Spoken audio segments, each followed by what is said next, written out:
Você está preparado para não ser arrebatado? Bom, se você está preparado ou não, deixa nos comentários aí, já aproveita, já curte, compartilha e comenta aí, porque esse papo aqui vai ser um papo um pouco espinhoso, vamos assim dizer. Tudo aí, um mínimo. Bom, se você não me conhece, sou o Guilherme Gabriel. Eu sou o Maicon. Estamos aqui hoje batendo um papo aí sobre alguns assuntos. Surgiu aqui uma pauta sobre arrebatamento e eu falei, cara, interessante. A gente pensou sobre isso. Deixa nos comentários se você está preparado para ser arrebatado. Ou não. Ou não. A conversa, o assunto, né, começou quando a gente estava falando sobre a contradição de Tessalonicenses 4, 1 Tessalonicenses 4, versículo 16 e 17, e João 17, 15. Né? Então, 1 Tessalonicenses vai dizer, né, porque o mesmo Senhor descerá do céu com alarido e com voz de arcanjo e com trombeta de Deus, e os que morreram em Cristo ressuscitarão primeiro, e depois nós, os que ficamos vivos, seremos arrebatados juntamente com eles nas nuvens, a encontrar o Senhor nos ares, e assim estaremos sempre com ele. E João 17,15 é onde Jesus faz aquela célebre oração, né, que ele pede ao Pai que não os tire, peço que não os tire do mundo, mas que os livre do mal, que os livre do maligno, né, que eles sejam um, como eu e o Senhor somos um. Né? Então, em uma visão, nós temos Paulo falando, ele começa, na verdade, no versículo 15, falando, ó, eu vou falar para vocês não ficar perturbados, para que o coração de vocês não se aflija. Né? Nós seremos arrebatados, iremos morar com o Senhor e tal. Por outro lado, nós temos o próprio Jesus falando que, Pai, não peço que os tire deste mundo, mas que os livre do mal. Eu acho que essa visão, né, do arrebatamento, ela é muito escapista. É mal interpretada. Ó, nós não queremos reinventar a roda, né? Essa briga, essa discussão está aí há mais de quantos séculos, né? Entre pós-tribulacionista, pré-tribulacionista, nós não queremos aqui trazer nada novo, né? Mas o ponto é que essa geração, na minha reflexão, é uma geração muito fraca, muito cheia de mimimi. Então, tipo assim, pô, é mais fácil Deus me tirar do problema. Sim. É mais fácil Deus me livrar da grande tribulação. E aí, às vezes, eu fico com medo, né? De por que você quer ser arrebatado? Você quer ser arrebatado porque você quer ir para o céu e ficar com Deus eternamente? Ou é porque você não quer passar pela grande tribulação? Aonde está o seu coração? Aonde está o coração dessa geração que quer sair da grande tribulação? Ou você quer estar com Deus eternamente? Pensando por esse lado da... Eu, talvez, passe na cabeça de algumas pessoas, pô... na verdade, eu já vi esse papo de que a gente já se converteu antes, é um prêmio que a gente tem. A gente vai sair primeiro e quem não aceitou Jesus ou não se converteu, vai ficar se lascando aí. Exatamente. Já ouvi um papo, tipo, mais ou menos por esse, não com essas palavras, sim, mas com a mentalidade mais ou menos desse gênero. Tipo assim, porque como a gente já converteu, já passou a tribulação, vamos assim dizer, não a tribulação, não seria a palavra correta, mas já teve as dificuldades de ser cristão no mundo atual.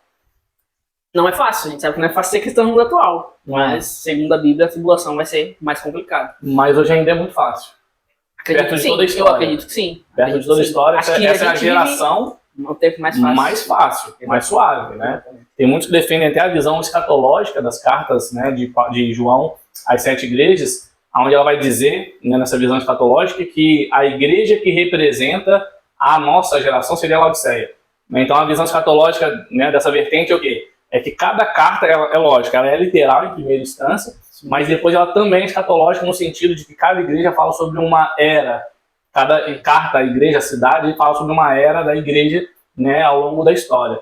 E que nós estaríamos vivendo Laodiceia, a pior igreja, né? A igreja morna. Que pensa que é rica. Cara, olha aí, quer falar sobre riqueza? Quer falar sobre fama? A gente acabou de ter um Oscar dos gospel, né? O troféu não sei o quê, né? Troféu pregador, troféu evangelista, troféu... Eu nem acompanhei muito isso, porque eu, sinceramente, pra mim... Pronto, mas enfim, não vem ao caso. Mas você tá vendo? Isso é o reflexo da geração. Chega num ponto que se ganha dinheiro por ser um cristão, velho. É a geração que pensa que é rica. O que me preocupa, até um papo interessante, o que me preocupa é que até que ponto... Agora a gente até um tempo atrás teve muito caso de escândalos e tal, né?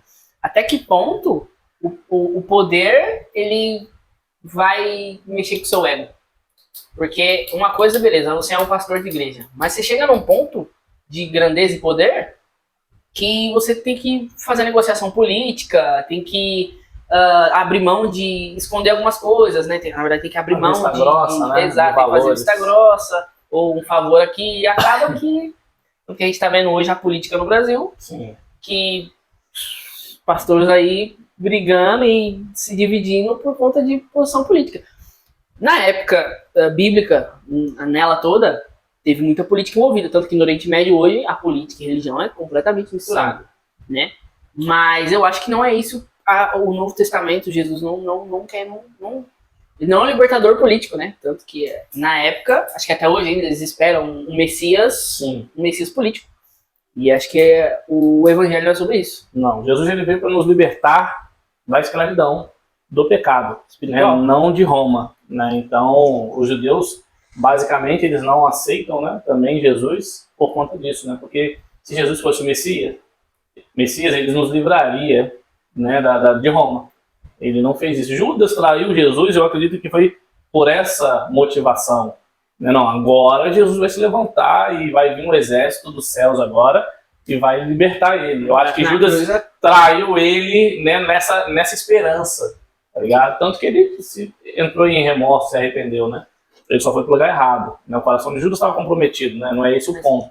É um papo interessante, mas Judas, ele não se arrependeu.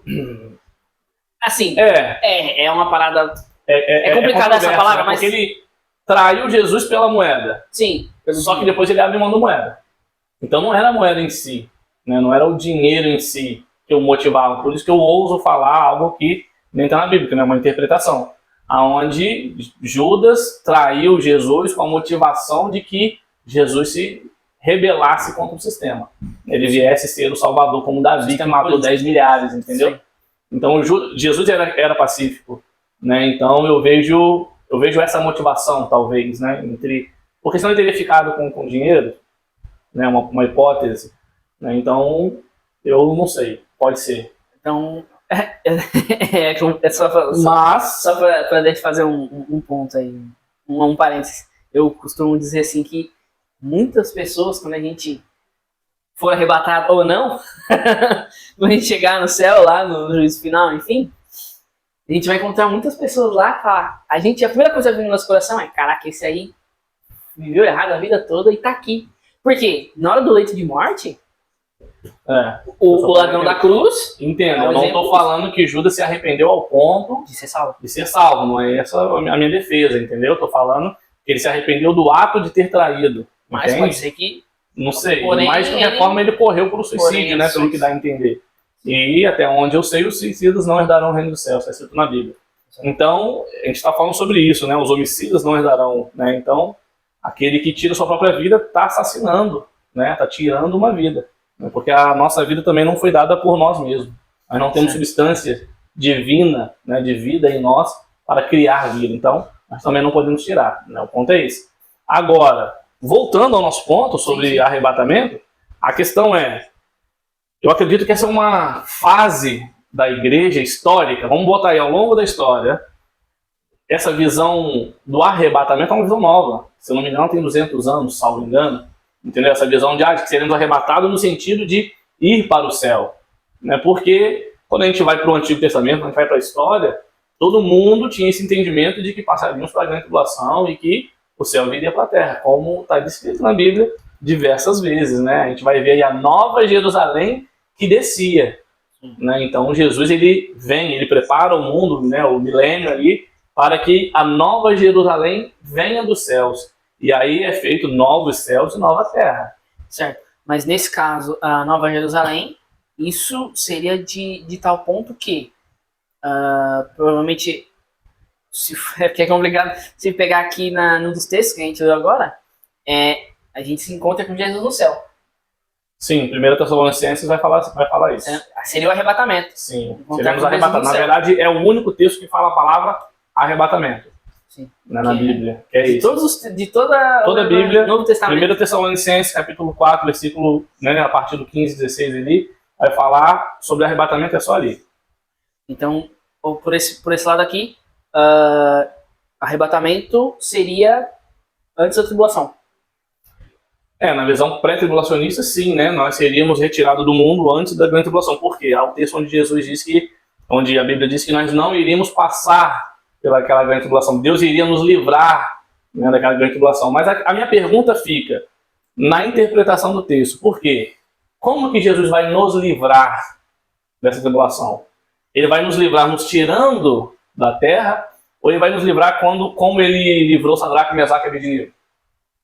Ou, como eu gosto de dizer, né, Mesael, Ananias e Azarias.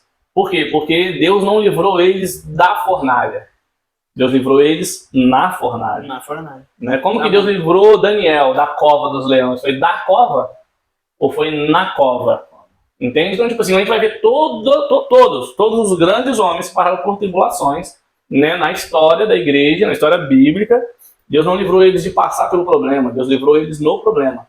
Né? Então eu acredito que, porque com essa geração, onde eu julgo ser a geração mais fraca da igreja histórica, a geração que acha que é rica, e isso coloca eles num ponto de conformidade, ao ponto de eles não saírem nas ruas nem para evangelizar. Ah, não, essa geração é a que merece ser retirada do problema. Sendo que todas as outras gerações passaram pelo problema. Por quê? Porque quando Paulo fala, sei suportar todas as coisas, ele não estava falando sobre perder o emprego. Ele não estava falando sobre, meu casamento acabou, eu sei suportar todas as coisas, eu sou forte, a minha fé está em... Não, ele não estava falando disso. Ele estava falando de ser preso, espancado, né? Pensando pelos dias de hoje, a dificuldade que a maioria das pessoas passam é essa. É financeiro e é... amorosa. Né? Então, tipo assim, é uma geração que está cega. Laodiceia. Né? Eu aconselho que vocês comprem de mim colírio. Uma coisa que eu acho que chega perto disso é o pessoal os missionários, os que fazem missão no país islâmico, por exemplo, Oriente Médio, África, Somália, esses lados assim. Acho que é o que chega mais próximo disso. Dos apóstolos, sim, né? Dos enviados. Sim. Todos eles morreram exatamente porque estavam exercendo o trabalho de proclamar as boas novas. Hoje a gente quer usar o Instagram, o Facebook, o YouTube e acha que já é o suficiente. Eu posso estar desatualizado, mas até alguns anos atrás, a gente vê notícias, né? Tinha aqueles vídeos terríveis que tinha lá os terroristas, vamos assim dizer, decapitando cristãos e não sei o quê. Hoje em dia nem isso a gente vê mais. Pode ser que isso não seja mais público? Pode ser, mas eu acho que não parou de acontecer, ainda acontece. Aquele vídeo, né, particularmente, ele foi um ícone pela quantidade de pessoas também, né? Mas eu vi mais de um. Sim. Mais de um. Então, isso continua acontecendo, eu não acredito que parou. Né? Hoje eu acredito que talvez menos, né? Talvez tenha outras coisas distraindo, entendeu? Exato, hoje é o que a gente está discutindo aqui. A geração se tornou fraca a ponto de que a minha vida é mais importante do que para a Rogério. Exatamente. E essa é a geração que não vai passar pelo problema, entendeu? Deus vai me tirar do problema. Mas olha só, vamos lá, vamos refletir nesse arrebatamento aí. Jesus fala que a vinda dele, né, o fim, seria como nos dias de Noé e como nos dias de Ló. Certo? Então olha lá, Noé, quando ele estava morando na terra, habitando na terra, a terra estava cheia de pecado e tal, os habitantes da terra estavam, né, entulhados em pecado, e aí Deus vem e tira algumas pessoas do problema. Ele arrebata algumas pessoas, né? Só que vamos lá, como no tempo de Noé, quem que ficou na terra? Os pecadores? Não. Quem? Noé e sua família.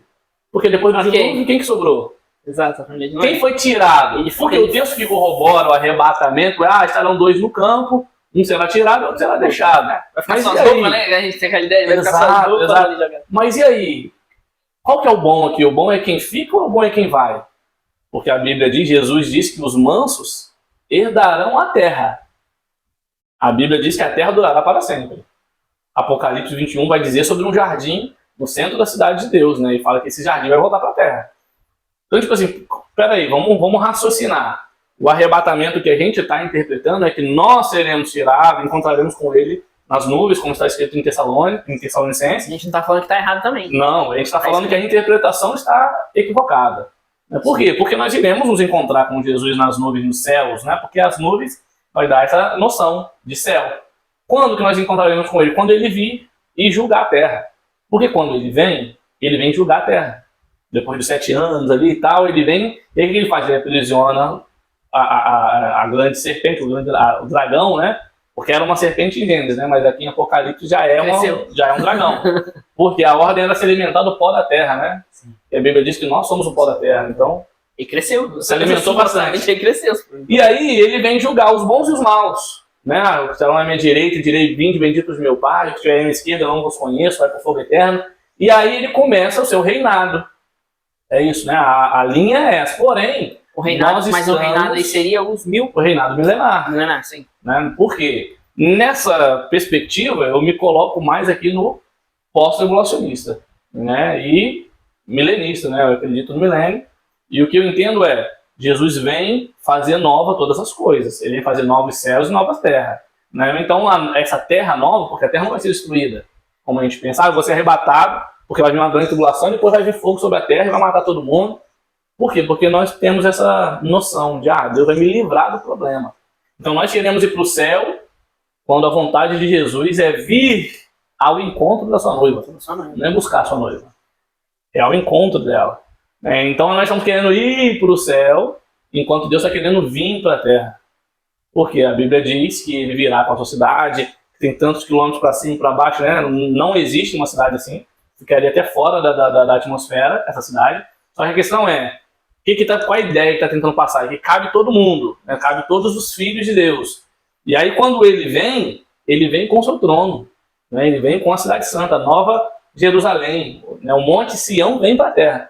Então ele restaura o Éden, ele restaura todas as coisas. Sim, porque a terra, em sua origem, ela é um paraíso. É um paraíso. Né? Então, mas é o céu, a terra, cara, não importa. Né? O raciocínio lógico não importa, Jesus vai estar aqui. Onde Jesus estiver. Né? Onde que é o céu?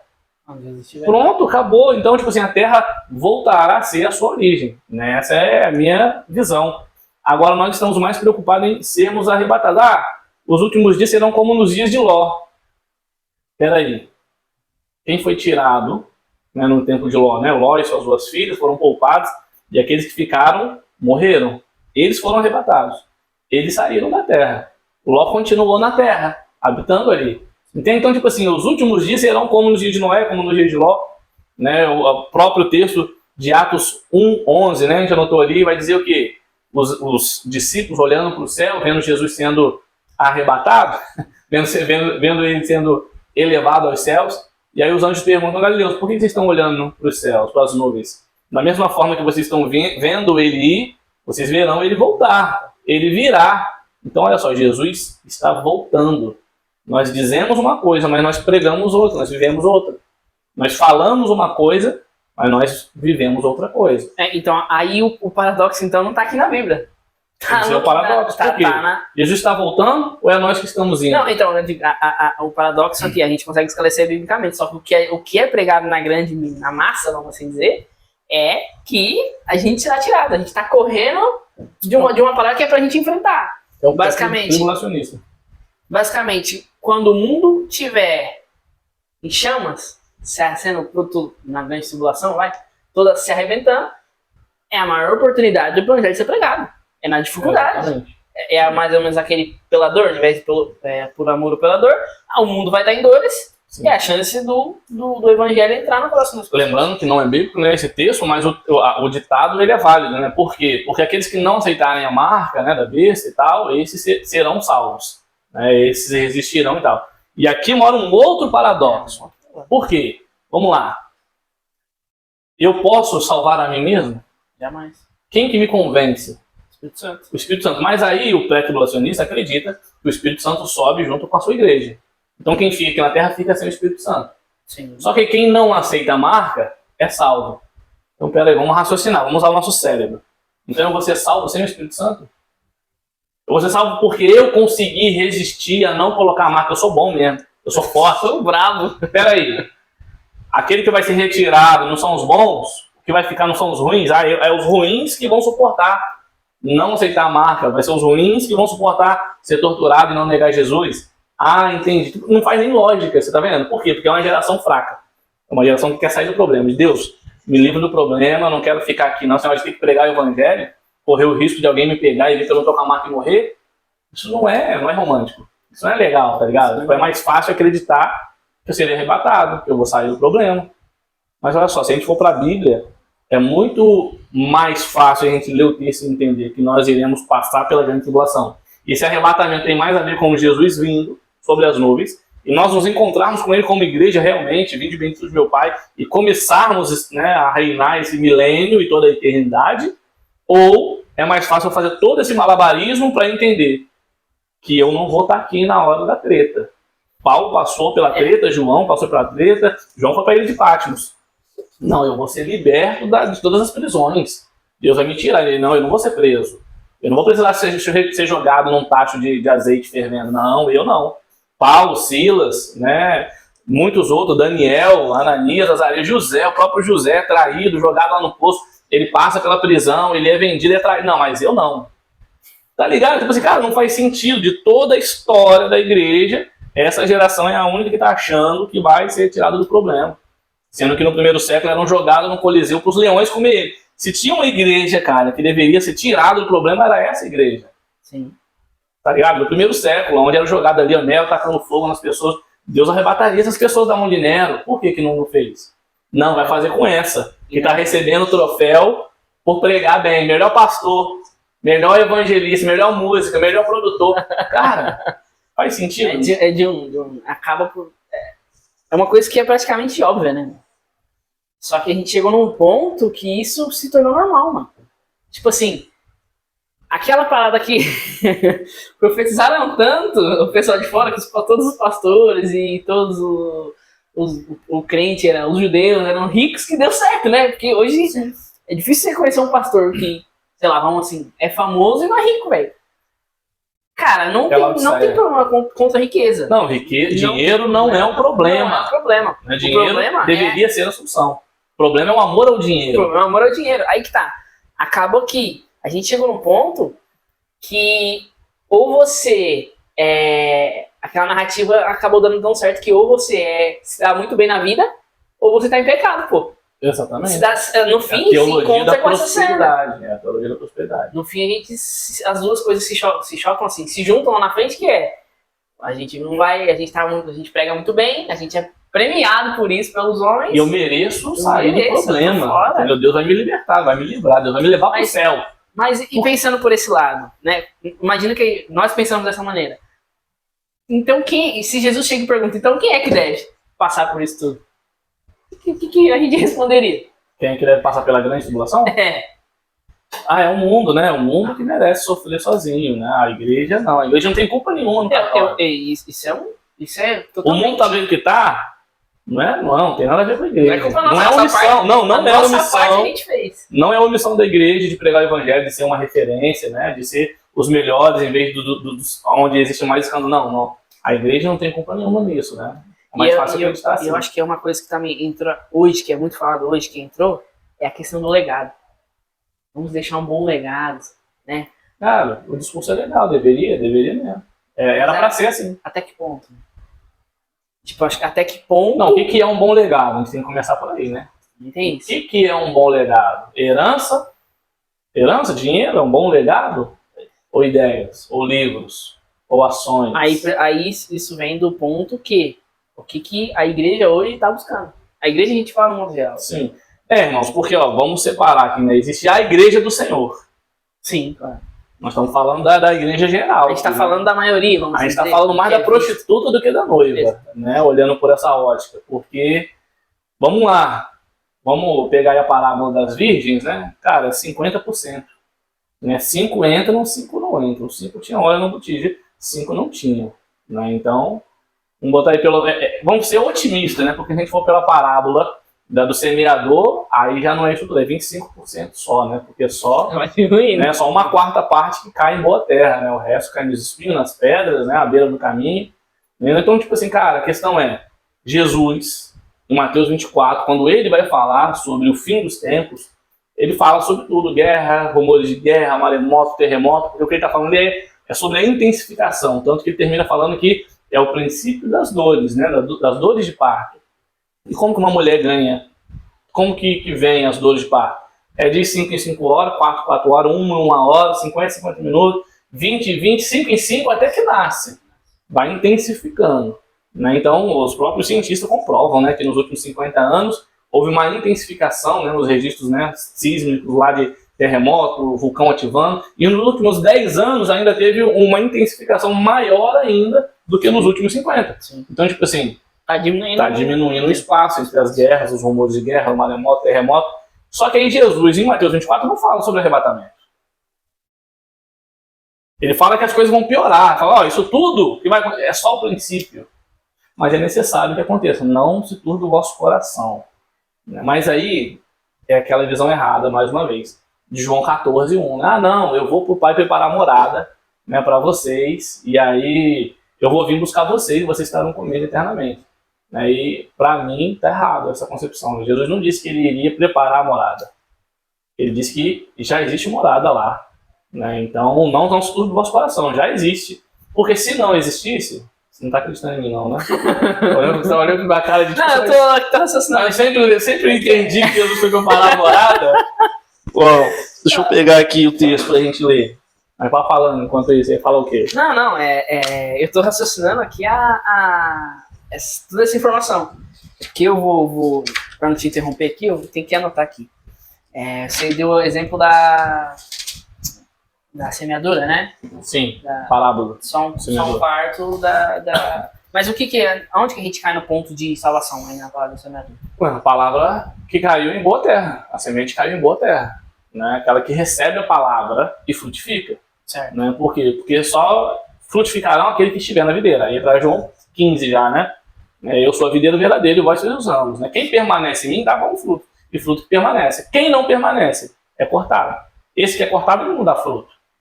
Então, o quarto da igreja na parábola frutifica, está em Cristo. É a boa terra. Por quê? Porque, olha só, qual é a reflexão de Jesus ali, a comparação que ele usa? Um caiu à beira do caminho, vem o inimigo, o corvo, e rouba. Rouba aquilo que foi plantado. Então, ele não está vivendo a palavra. O inimigo conseguiu contaminar, tirar dele a promessa. Ele foi para os prazeres que o inimigo ofereceu. O outro cai em pedra, né, em meio às pedras. Não, ele recebe... Né, brota ali rapidamente, ele gosta, legal, mas daqui a pouco ele é problema, chutei aqui a quininha do meu dedinho aqui, o pastor fez aquilo, falou comigo um pouco agressivo, não vou ficar aqui não, desigrejei. Pronto, esse aí não é a boa terra, esse não permaneceu, veio o sol e queimou ele. Então olha, né, a comparação é o outro caiu entre os espinhos, as paixões deste mundo. Né, então olha só, então esse também não tem como ser salvo, porque os olhos dele estiveram em outro lugar, ficou mais nas paixões do que em Jesus. E já uma outra parte caiu em uma boa terra. Essa frutificou, essa cresceu, né? Essa germinou. Então esse quarto aí é o que vão ser salvo. Os outros 3 quartos eles se perderam ao longo da vida, entendeu? Mas ó, João 14.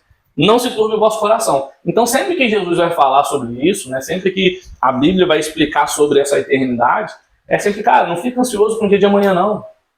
Vive hoje, basta cada dia o seu próprio mal, se prepara. Você está pronto para ser arrebatado? Amém. E se você não for arrebatado, você está pronto para suportar? Porque aqui está o problema, na minha visão, de quem acredita no arrebatamento, como foi, né, ensinado para a gente.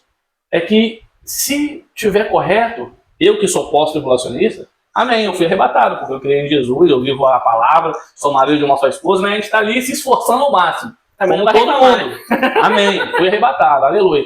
Mas e se eu tiver certo e quem acredita no arrebatamento estiver errado? Eles estão preparados psicologicamente para passar pelo processo? E depois... Porque o que caiu entre os espinhos não estava, nem os que caíram entre a pedra.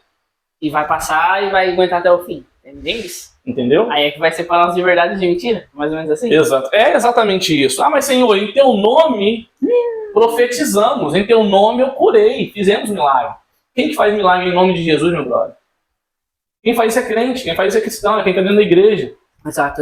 Só que eles não conheciam Jesus. Jesus não conhecia, não. Nunca vi você apartar de mim, maldito por fogo eterno, vós que praticais a iniquidade. Aqui há um segredo, né, de Deus aqui. Por quê? O que é a iniquidade? Na iniquidade é diferente de pecado. Okay. Pecado é um erro, todo mundo cai. Né? O justo cairá 7 vezes, 7 vezes se levantará, ok. Agora, iniquidade é o pecado consciente. Eu sei que é, mas eu vou fazer assim mesmo. Não, depois Jesus perdoa. A hipergraça? Jesus já me perdoou, né? Uma vez salvo para sempre. Entendeu? São esses caras que acreditam literalmente nisso, né? Tipo, não, eu tô salvo, não importa o que eu fizer, Jesus já pagou o preço. E a gente tá nesse ponto aí hoje. Ó, entenda. Eu acredito que Jesus já pagou o preço. Entendeu? Ah, uma vez salvo para sempre? Sim. E não. Depende de quem tá falando isso. Depende da boca de quem. Porque se é da boca de um filho, eu tenho certeza que ele tá salvo para sempre. Ele nunca mais vai se desviar. Né? Quem pisou no Santo dos Santos não vai se desviar, tá? Não sabe viver. Pedro diz, para onde iremos nós, Senhor? Só tu tem palavra de vida eterna. Seu filho, ele tá salvo para sempre. Ele pode cair, mas ele vai se levantar. Esse é o homem justo, né? Sim. Agora, pro que tá vivendo na graça barata, não, já tá pago, e tetelestai, e eu sou livre, e vamos, para mim tá vivendo dentro da Babilônia. Olhando por esse lado, olhando por essas duas visões, eu acho que meio que acaba que isso inconscientemente entrou em alguma parte da igreja hoje. Porque aí eu já não preciso mais ter todo esse trabalho, né, de um cristão, porque tá de boa. Quem tiver que ser salvo, será salvo, né? Então, eu acho que isso, na verdade, é mais... eu vou ser suave aqui. Eu queria falar outra coisa, mas, tipo assim, né? Pra não me cortarem, não me cancelarem. É mais conformismo mesmo, é falta de vergonha na cara, entendeu? Porque, tipo assim, não, tem quem faça no meu lugar. É a igreja de Laodiceia. É a igreja de, não, eu tô rico, deixa eu viver, comprar minha roupa de linho fino, o meu colírio aqui, o que tá, né, aquecendo o comércio da minha cidade, né, o meu ouro, né, que está me dando aqui a riqueza e status. Né, deixa eu me preocupar com essas coisas aí. Quem tiver que ser salvo vai ser salvo. Porque, lembre, essa carta é para uma igreja. Sim. Então, o conselho é, se você está nesse lugar de conformismo, de conformidade, eu aconselho que você compre de mim um linho fino, porque você está achando que você está vestido, mas você está novo. Aconselho que você compre colírio porque você está cego. Né? Aconselho que você compre de mim o ouro, porque esse ouro aí é ouro de tolo. Não vale nada. Isso aí pode ser roubado, isso aí atrás pode comer. Você precisa de um tesouro celestial. Né? Então, eu acho que é muito mais sobre nós pararmos de ter essa falta de vergonha na cara, esse conformismo, estar conformado com a minha vida estável e olhar realmente para o lado. Né? A gente fala, cara, não vou falar sobre olhar para Moçambique, não. Né? Nós temos lá os missionários em Moçambique que estão lá mostrando a realidade, e às vezes as pessoas pensam que eles estão sendo sensacionalistas em mostrar o menininho de 10 anos com a penca de rato, que ele vai fazer uma sopa porque é o que tem para comer. E todo mundo, não, tá sendo sensacionalista para a gente enviar recursos. Cara, se é isso que precisa para você enviar recursos para a África, não precisa enviar. Você não entendeu nada. Porque a gente fala, sai do seu lugar, abraça o irmão do outro lado do corredor, a gente não consegue. Tá ligado? O pessoal fica parado assim, não, alguém vai vir me abraçar. Vai lá orar pelo seu irmão do outro lado do corredor, procura alguém que você não conhece. Não, alguém vai vir orar por mim. Não preciso lá evangelizar, não. Alguém vai evangelizar. Deixa eu ficar aqui com meu linho fino, com meu ouro, com meu colírio, entendeu? Eu tô rico. Só que o conselho de Deus para essa igreja é, cara, você acha que você é rico, mas você é pobre. Eu não vos conheço. Não, mas eu fiz em seu nome. Não, eu não te conheço. Você fez em meu nome. O meu nome tem poder, mas você não tinha nada. Então, tipo assim... Você está vendo como que isso são bases. Qual é o problema com o pré-tribulacionista? Que para mim, ele está mexendo na estrutura. Ele está mexendo em algo que pode implicar uma cadeia, pode virar uma cadeia de fatores. Né? Por quê? Porque essa visão pode me apoiar uma outra visão errada teologicamente, que pode apoiar uma outra, que pode apoiar uma outra, e eu me torno cada vez mais fraco. Porque pelo menos o pós-tribulacionista, ele está pensando, cara, eu tenho que estar preparado. Eu tenho que entender que vão colocar uma arma na minha cabeça, eu tenho que entender que vai dar ruim. Vamos pensar assim, nós somos seres humanos. A gente automaticamente quer estar confortável. Isso é inerente do homem. Isso pode ser por exemplo, a gente pode se apegar nisso. Vamos ser pós-tribulacionista, vamos se apegar nisso de maneira que... Pré-tribulacionista. Não, nesse caso, vamos se apegar em ser pós-tribulacionista para que a gente esteja sempre preparado. Sim. A gente pode se apegar nisso. Não acho que não vejo nada de errado nisso. Acho que seria até um incentivo para você estar sempre preparado. Agora, se você ficar, nesse caso, só pré-tribulacionista, eu acho que é o que chegou nesse ponto hoje. Deus vai me buscar. Vai ler Bíblia? Não, preciso não. Deus vai me buscar. Tudo que acontecer tá de boa. Não, trabalhar para quem não. Deus vai me buscar. Cara, é verdade. Chega nesse ponto. Nós estamos extremando aqui. Mas existe, chega nesse ponto. Talvez quem está assistindo a gente sente isso, tá vivendo isso em algum nível. Não, não precisa. Para que me esforçar? Jesus já está vindo. Eu posso só fazer a média, o básico. É o medíocre. Só cumprir a tabela. É o medíocre. Aquele que tipo assim, não, vamos fazer aqui só o suficiente para comer, porque Jesus já está vindo. Ele não pensa que a riqueza, como a gente está falando que não é o problema, é para ele matar a fome de Moçambique. Não, ele não pensa nisso. Não, deixa eu matar a minha. Jesus falou, né? Basta cada dia o seu próprio mal. Então deixa eu fazer o meu aqui. Tá ligado? Tipo assim, o coração dessa pessoa está contaminado. Contaminado com esse, não, vamos ficar aqui de boa mesmo e tal. Porque, vamos lá. E se vier a grande tribulação? Se a gente estiver certo, essa pessoa que tá, não precisa ler a Bíblia não. O tanto de Bíblia que essas pessoas têm, o tanto de Bíblia que você tem, meu irmão, é o suficiente para você salvar os seus vizinhos sem a Bíblia. Porque isso aqui vai ser um crime, portar ela, como é em alguns países já. E aí, o tanto de Bíblia que você já tem dentro de você é o suficiente para você salvar o seu vizinho? Tem gente que não sabe nem Salmo 23. Tem gente que não sabe nem Salmo 1. Tem gente que não sabe nem João 3,16. Tem gente que não conhece, não sabe recitar. Não, Jesus vai me salvar. Como? Como que você quer passar a eternidade com alguém que você não tem tempo para ele agora? Porque ele é o verbo. Então, tipo, pra que eu quero? Pra quê? Não faz sentido. Tipo, a minha boca fala uma coisa, mas a minha atitude fala outra. Porque eu falo que eu quero ficar a eternidade com o verbo. Não, mas é só quando virar para aquele outro plano, Senhor. Aqui, nesse tempo, os meus olhos estão em outro lugar. Os meus olhos não estão no verbo. Não estão na palavra. Meus olhos estão no ouro, no colírio, na mirra, no linho fino, no carro. Meus olhos estão em outro lugar agora. Não, mas depois, Senhor, eu vou estar pronto. Não vai, cara. Vocês acham que estão prontos. Muitas vezes, por isso a gente troca algumas coisas, né? A gente às vezes troca de pregar o evangelho ou falar alguma coisa por uma posição. Às vezes está numa posição, fala, não, aqui, por exemplo, acho que muito mais comum é quando está numa posição mais elevada na sociedade. E aí acho que chega a ponto de que, pô, se eu falar sobre isso aqui, ou se eu falar que eu sou cristão, eles vão me jogar de lado. A gente está vendendo a nossa salvação praticamente. Sim. Nós estamos nos envergonhando de Jesus. Jesus deixa claro, né? Aqueles que se envergonharem de mim também. Naquele grande dia eu também me envergonharei de ti. Né? Aqueles que me negarem também eu negarei. Né? Então é óbvio. Mas o que é? Ó, mais uma vez, qual é o problema do pré-tribulacionismo na minha visão? É que vai amolecendo a gente, tá ligado? Vai amolecendo a igreja, vai conformando a igreja. Tipo, não, irmão, fica tranquilo, Maranata, Jesus está vindo. E aí, quando ele vir, ele vai nos tirar, vai nos levar para as mansões celestiais e tal. Por quê? É aquilo, né? Vai dar um ótimo corte. Eu vou frustrar, né, você que achou que Jesus tinha preparado, estava lá no céu preparando casa para você, com o material que estava mandando. Né? Tem até aquela parábola lá que eles contam, né? Que chegou lá só mansões, isso aí é do seu empregado. Isso aqui é do seu motorista. Aí chega um barraquinho velho, né? Não, e esse aqui não, esse aqui é o seu. Aí o cara ricão fala, mas como assim? Meu empregado e o meu mordomo estavam num casarão? Não, eu que eu construí a casa com o material que você enviou de lá. Tem essa parábolazinha, mas tá vendo? Está no imaginário. Mas Jesus não falou que estava indo preparar a morada. Porque há um segredo aqui, em João 14, 1, 2 e 3 aqui. É o a e o si. Então vamos ler? Não se turbe o vosso coração.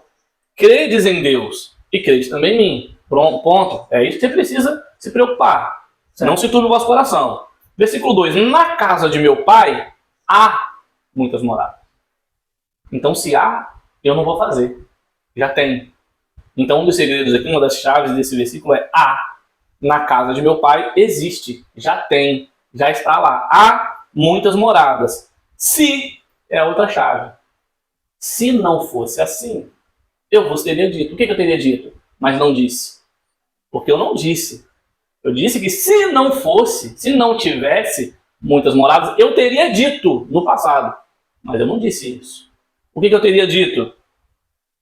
Na casa de meu pai há muitas moradas. Se não fosse assim, eu vou teria dito. Vou preparar lugar. Mas eu não disse que eu vou preparar lugar. O que eu disse é que na casa de meu pai há muitas moradas. Mas tá entendendo? Já está pronto. O que na casa de meu pai há. Já está pronto. Não, mas espera aí, Jesus está demorando. Porque ele foi lá preparar um lugar para mim, entendeu? Quando ele vir, aí eu vou para lá. Pera aí, mas ele não está vindo? Então como assim eu vou para lá? Não vai, cara. É esse lugar que está vindo, tá ligado? Tipo, nós estamos preocupados em sair da terra, sair do problema. E Jesus está esperando, entenda? Jesus está esperando a igreja dele se posicionar. a igreja deve fazer o que tem que ser feito. Porque a igreja, a noiva, é coletivo. Você não é noiva. Seria até feio, né? Um homem barbudo, eu sou a noiva de Cristo. Não, eu não sou noiva. Nós somos a noiva. A igreja é a noiva. Né? Eu sou membro, eu sou filho. Tá vendo como que muda a percepção? Então, se eu sou filho, eu não tenho só direitos. Tem dever também. Eu tenho deveres. E quais são os deveres do filho? Ir com todo mundo. Pregue o evangelho a toda criatura. Batize. Então, olha só. Eu preciso fazer alguma coisa. Eu tenho uma tarefa. E qual que é o filho obediente? Aquele que fala, não pai, eu vou. Pode ir pro campo que eu vou lá. Daqui a pouco eu chego lá e não vai. Ou aquele que vai, mas vai reclamando, mas vai. Eu posso até não gostar, cara, da tribulação. Ninguém vai gostar. Mas a questão é que você vai ter que trabalhar, você vai suar, vai sangrar, entendeu? Não adianta. E se não, esteja preparado. Eu falei isso por um dia, né? Um cliente veio aí, eu estava conversando com ele é um ateu universalista, né? Não, ele não é ateu, ele acredita em Deus, mas sabe? Aquela energia, aquela parada lá. E ele acredita que o inferno vai estar vazio, tá ligado? Não, aqueles que de alguma forma for muito ruim, só vai ser apagado. A existência, assim, né? E o resto vai pro céu. Aí eu falei, legal, mas onde você leu isso? Não li não, é que, né, não faz sentido, é que entende-se. Eu acho. Aí eu falei, meu brother. E aí depois de muito conversar e você vê que não tá entrando nada, aí a gente lembra, né, Jesus dizendo, não jogue pérola aos porcos. Aí meu brother, se você tiver certo, eu tô fixe. Eu tô bem se você tiver certo, tá ligado? Eu, né, vou pro céu ou vou ser apagado. Agora, meu brother, se eu tiver certo, você tá lascado. Essa é a verdade no final das contas, meu brother. Não tem muito o que dizer. Eu sou pré-tribulacionista, eu sou maranata. Cara, você fica pronto. Fica pronto porque vai acontecer. Então, de todas as gerações, de toda a igreja, eu não acredito que essa geração é a única que vai ser poupada. Entendeu? Eu acredito que se alguma geração tinha que ser poupada, foram as que foram perseguidas, as que estão aí, escondidos dentro do sepulcro, pregando o evangelho. Tribulação não é tribulação, mas beleza, vamos lá. A igreja da China não está passando por uma grande tribulação? Onde os irmãos têm que pegar uma folha da Bíblia, rasgar, para se alguém encontrar você com isso daqui, você é morto? Não, isso aqui é mais fácil engolir, você picar. E os irmãos estão com isso aqui, meu brother, e eles decoram a Bíblia. E passam pro próximo. É assim que funciona, eles estão passando pela grande tribulação. A igreja, meu brother, já está acontecendo isso. Mas existe uma outra igreja que está em suas casas de marfim, tá ligado? Que tá, não, me dá um troféu aí de bom pregador, não um troféu aí de bom músico, de bom cantor. Isso aí é um outro tema para o próximo vídeo, né? Louvor a Deus não é música. Isso é polêmica. Não, porque música gospel, música secular. Louvor não é música. Louvor não é música? Música é um instrumento dado por Deus, né, ao homem, eu acredito nisso. Agora, louvor não é música. Deus habita no louvor, mas não é música gospel. Fica pra próxima. Não é música secular. Essa vai ficar pra próxima. A gente fecha por aqui, então? Amém. Então, afinal, seremos ou não seremos arrebatados? Então, nós vamos continuar mais 100 anos discutindo sobre isso, entendeu? Né? Aqui foi só mesmo para atiçar aí a sua vida, né? Para você acordar ou não. A Bíblia diz, né? Aquele que é limpo, limpe-se mais. E aquele que é sujo, pula logo na lama, suje-se mais ainda, entendeu? Não vai adiantar, né? Agora, aquele que entende, corre atrás, se prepara para passar pela tribulação ou não. Porque, vamos lá, naquele raciocínio. Se você não passar, você vai se arrebatar, tá tudo bem. Agora, e se for passar, você tá pronto? Você tem Bíblia o suficiente dentro de você? É isso. Ficamos por aqui? É isso. Tamo junto. Se inscreve no canal, curte, deixa aí seu comentário. O que você tem a pensar sobre esse assunto. Ou outros assuntos, dá ideias. Curiosidades. Estamos aqui para falar de curiosidades. Exatamente. Principalmente hoje, para o mais jovem, eu vejo também que tem um gap, acabou se tornando muito ali o meio gospel, mas às vezes perguntas simples não são respondidas. Eu já passei por isso. Exatamente. Por exemplo, o que é a salvação? Afinal, é uma coisa que a gente pode botar isso também. Vamos. Para poder falar sobre isso. Assunto complexo, né? Algo tão simples, mas tão complexo. Simples, mas complexo, é igual tentar explicar fé. O que é fé? O porquê tomar ceia? São coisas que... Coloca aí embaixo aí. Qual é o próximo assunto do próximo vídeo? E a gente vai garimpar aí, vai escolher um bom assunto. Deus abençoe, fica com Deus. Se inscreve aí no canal e segue o Pastor Michael nas redes. E segue eu também. Tamo junto, galera. Na descrição, vai ficar algum canto aqui desse vídeo. Tamo juntos. Deus abençoe. Amém. Fui.